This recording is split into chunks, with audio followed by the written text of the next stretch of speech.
Welcome to This Explainer. Today, we're diving into a world that's honestly fascinating and kind of hidden in plain sight. Picture this: grand country estates, priceless art on the walls, silver spoons, and a ridiculously tight budget for your weekly groceries. We're looking into the highly contradictory reality of the British landed gentry and old money families.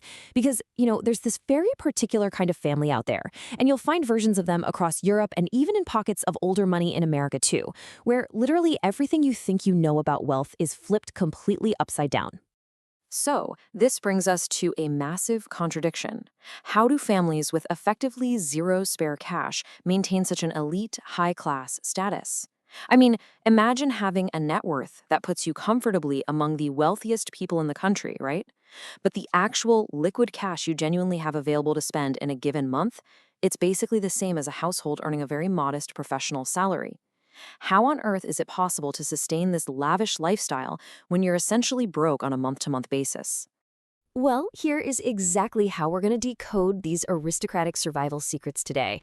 We'll start with the broke aristocrat paradox, move on to the assets versus income mindset, then look at sweating the physical assets, shrinking the daily footprint, leveraging social capital in favors, and finally wrap up with the everyday application.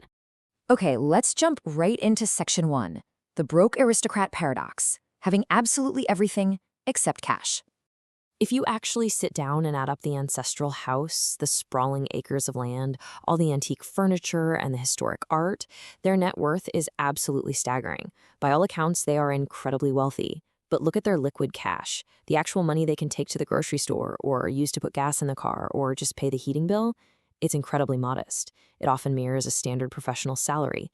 It creates this fascinating, honestly almost comical tension between what they own on paper and what they can actually spend on a random Tuesday. Now, you might be thinking a family in this position is going through some sort of slow-motion financial collapse. You might picture them desperately pawning off granddad's pocket watch in a panic just to keep the lights on. But that is not the case at all. We are not talking about a slow decline here. Instead, these are highly specific, very deliberate structural choices. They rely on distinct habits designed to maintain their enormous net worth and their social position indefinitely, without ever having to sell off the things that make that position worth having in the first place. Which brings us to section 2, the assets versus income mindset.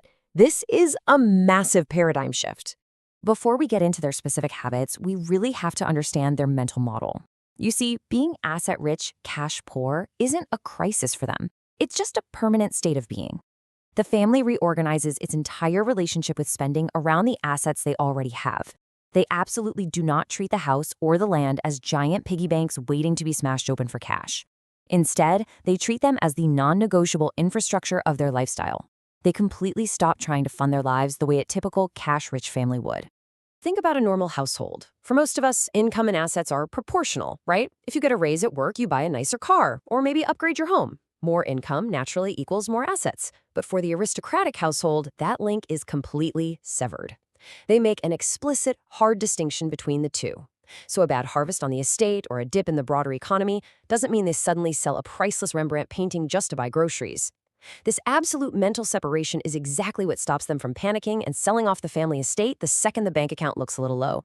All right, section 3, sweating the physical assets. Basically, monetizing without selling. So how do they actually survive month to month? Well, they take an enormous cost center, like a giant country house that requires constant, endless upkeep, and elegantly transform it to cover its own maintenance. They just open their doors to the public. They host grand public tours, extravagant weddings, major film shoots, and fancy corporate events. The absolute genius here is converting something that exists anyway, a house that needs repairing regardless of whether anyone visits, into a literal cash machine. And they do it all without ever losing their ownership of the asset. And over in the UK, this strategy is practically an institution. It's an incredible life hack for the landed gentry. Heritage organizations and conservation trusts have actually formalized versions of this exact arrangement. In a lot of cases, these trusts will step in and take on the crushing, endless maintenance burden of a historic property. In exchange, the family allows public access, and the estate gets granted some pretty significant tax advantages. It's this perfectly orchestrated system that allows these families to stay in homes they genuinely could never afford to maintain on their own anymore. Moving on to section 4, shrinking the daily footprint. Or owning the whole, but heating a fraction. 4. That is a very, very important number here. It sounds almost too simple to be a real strategy, but dramatically reducing their operating footprint is actually one of the most financially significant decisions a family like this can make. You see, the family might legally own a sprawling, spectacular 40-room stately home, but they genuinely only live in 4 or 5 of those rooms on a daily basis. Literally only about 10% of the house is actually in daily use. They heat those rooms, they furnish those rooms, and they live their lives right there. And the other 90%? Those wings sit entirely closed off, dusty, and freezing cold. They're maintained just enough so the roof doesn't cave in. And the brilliant part is, this isn't felt as a sacrifice at all. The 4 rooms they do use are super cozy, perfectly appointed, and roaring with fireplaces. The unheated wings simply don't enter their daily experience. So sure, you might be eating canned baked beans off 18th century silver while shivering on the quick walk to the kitchen, but the asset retains its massive social prestige, while the cash cost of living in it is slashed to a tiny fraction.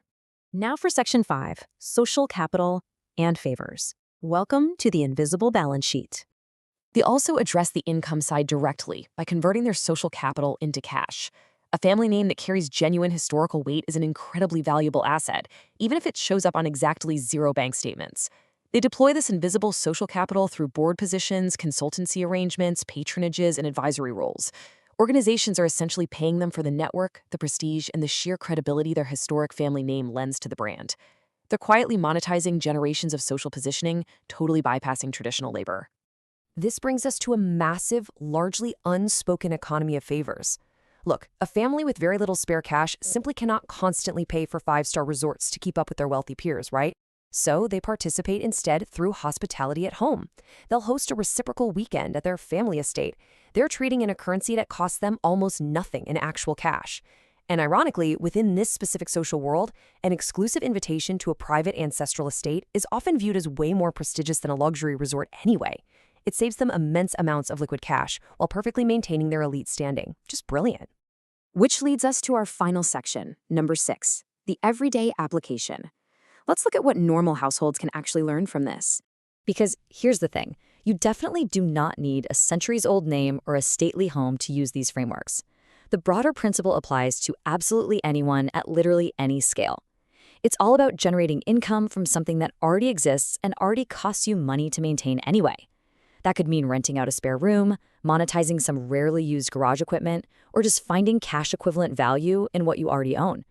It's about breaking completely out of the trap that says your only 2 options are to sell your stuff or keep paying for it out of pocket.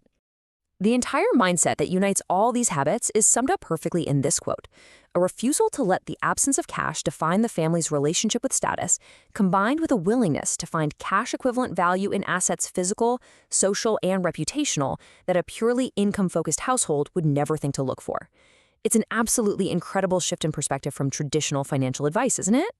And that leaves us with one really powerful question to ponder. What do you already have that could be doing more work without you having to sell it or earn more cash to access it? You know, most of us are taught to think about finances entirely in terms of our income and our spending, with our assets just sitting in a completely separate box off to the side. But if we can learn anything from the Broke Aristocrats, it's that the things we already own possess immense hidden potential if we just structure our lives to let them work for us. Think about that as you look around your own home today. Thanks so much for joining me on this explainer, and keep learning.